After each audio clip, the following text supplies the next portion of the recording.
अगर आप भी चाहते हैं राणा प्रताप ऑफिशियल के सारे ऑडियो वीडियो आप तक पहुंचे, तो हमारे चैनल को सब्सक्राइब करें और बेल आइकन जरूर दबाएं। धन्यवाद।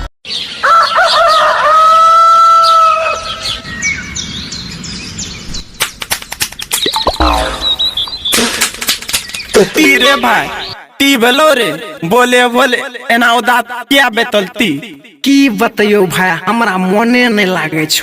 ती भेलो मन में ले। अरे जहिया से गेलो ना हमरा साफ ने मन लागे छ। तेरे भाई अरे वह रे ते वह बुझ गेलियो त हमला पात एगो मिलाबे के दुगाल छे। मिलाओ ना रे।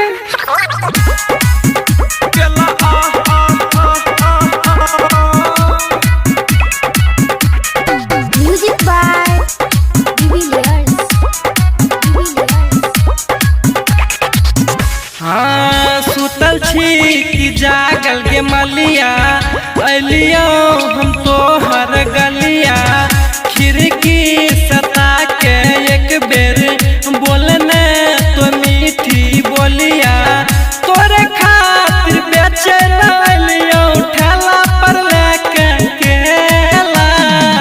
ले लो केला केला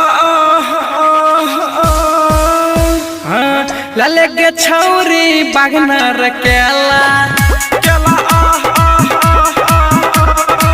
लाले के छौरी हमर केला।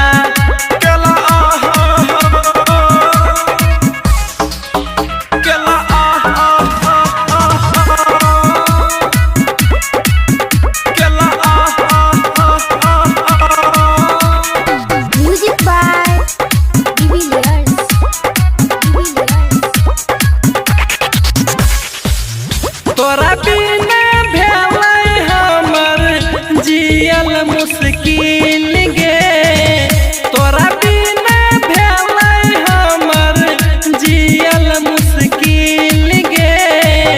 हमरा से मिले एक बेर तोरे नहीं तो दिल गे। हमरा से मिले एक बेर। ले लो केला दिन रात देखे छियो तोहर के सपना, अपना तू हमरा बनाई ले गे जान।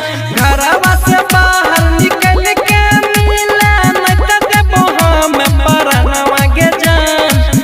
नहीं रुक आब गेलो ले ओकरा से मिल बुझने हमर लाचारी रे, नहीं बुझबो देखते बाबू देते गारी रे। झूठ बोले छी। बुझने हमर लाचारी रे, अच्छा देखते बाबू देते गारी रे। हाँ, हाँ। सब मिले आइबो नहर पर, झूठे जोयापन घर पर मिलबो नहर नहीं पर। जेबो। जोयापन घर पर मिलबो नहर नहीं ना। पर। जोयापन घर पर मिलबो नहर पर।